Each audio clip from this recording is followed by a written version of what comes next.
আইস age বা বরফ যুগকে পৃথিবীর সবচেয়ে গুরুত্বপূর্ণ সময়গুলোর একটি হিসেবে ধরা হয়।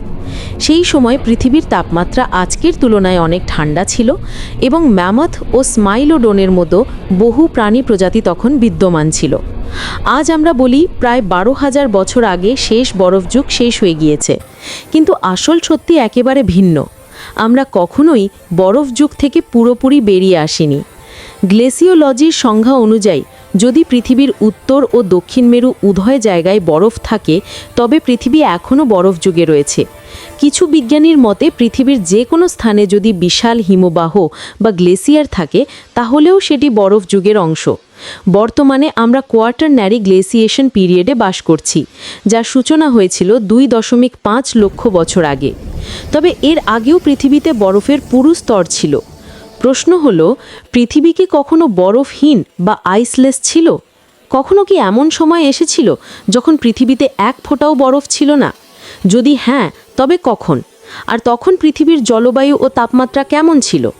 হ্যাঁ, একসময় পৃথিবী পুরোপুরি বরফহীন ছিল এবং তখন পৃথিবী আজকের তুলনায় অনেক বেশি সবুজ ছিল। এই সময়টা 10 বা 20 লক্ষ বছর আগের নয়, বরং 3.5 থেকে 4 কোটি বছর আগে পৃথিবী আইসলেস অবস্থায় ছিল। তখনও মানুষের জন্ম হয়নি, এমনকি প্রাইমেটস প্রজাতিরও অর্থাৎ বানর, মানুষ ইত্যাদির পূর্বপুরুষেরও অস্তিত্ব ছিল না। ডাইনোসররা তখন বিলুপ্ত হয়ে গিয়েছিল। তখন পৃথিবীর মেরুগুলোর তাপমাত্রা আজকের ভারতের মতো ছিল। অ্যান্টার্কটিকায় তখন কুমির ও নানা ধরনের সরীসৃপ ও স্তন্যপায়ী প্রাণী বাস করত। আলাস্কা ও গ্রিনল্যান্ড অঞ্চলে ছিল ঘন বন ও সবুজ উদ্ভিদ। পৃথিবীর তাপমাত্রা আজকের তুলনায় 10 থেকে 15 ডিগ্রি বেশি ছিল। ইউরোপ জুড়ে সাবট্রপিক্যাল জলবায়ু বিরাজ করত। তখন সমুদ্রের পানির পরিমাণ ছিল বিপুল। বিজ্ঞানীরা বলেন সেই সময় সমুদ্রপৃষ্ঠের উচ্চতা আজকের তুলনায় 70 মিটার বেশি ছিল। অর্থাৎ আজ যদি সেই পরিস্থিতি ফিরে আসে, তবে মুম্বাই, নিউ ইয়র্ক, লন্ডন সহ বহু শহর পানির নিচে ডুবে যাবে এবং বহু দ্বীপরাষ্ট্র পুরোপুরি বিলীন হয়ে যাবে। আফ্রিকাতেও মরুভূমির বদলে আর্দ্র জলবায়ু ছিল। তখন জলবায়ু এতটাই আলাদা ছিল যে প্রাকৃতিক বিপর্যয়ও ভিন্ন রূপে ঘটত।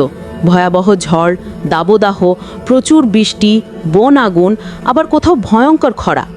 অতিরিক্ত আর্দ্রতা ও তাপের কারণে বহু নতুন প্রাণীর জন্ম হয়েছিল। সরীসৃপ, কুমির ও টিকটিকির অনেক প্রজাতি তখন প্রথম উদ্ভূত হয়। পৃথিবীতে স্তন্যপায়ী প্রাণীর সংখ্যাও তখন দ্রুত বাড়তে থাকে, আর প্রবাল প্রাচীরও প্রচুর বৃদ্ধি পায়। সমুদ্রের বিশাল বিস্তারের কারণে মাছের সংখ্যাও বিপুল ছিল এবং ভয়ঙ্কর শিকারী প্রাণীরা তখন পানির নিচেই রাজত্ব করত। এই বরফহীন সময়টিকে ইওসিন ও অলিগোসিন যুগের মধ্যবর্তী সময় বলা হয় এবং বৈজ্ঞানিক ভাষায় একে প্যালিওসিন ইওসিন থার্মাল ম্যাক্সিমাম বলা হয়। এখন আসা যাক কিছু বিখ্যাত প্রাণীর কথায়। বিসিলোসরস ছিল এক বিশাল সামুদ্রিক প্রাণী, আধুনিক তিমির পূর্বপুরুষ হিসেবে বিবেচিত। কিন্তু আজকের শান্ত স্বভাবের তিমির মতো নয়, তারা ছিল ভয়ঙ্কর শিকারী। তাদের দাঁত ছিল ধারালো, 18 মিটার লম্বা এবং 15 টন ওজনের। আরেকটি ভয়ঙ্কর প্রজাতি ছিল অটোডাস, বিশাল আকার হাঙর। এই প্রজাতি থেকেই পরবর্তীতে মেগালোডনের জন্ম হয়। অটোডাস হাঙরের দৈর্ঘ্য ছিল 9.5 মিটার, আর অন্য এক প্রজাতি অবলিক প্রায় 12 মিটার পর্যন্ত লম্বা হতো। তখন কিছু সামুদ্রিক সাপও ছিল, যাদের দৈর্ঘ্য আধুনিক সাপের চেয়ে অনেক গুণ বড়। প্যালিওফিডি পরিবারভুক্ত সাপ যেমন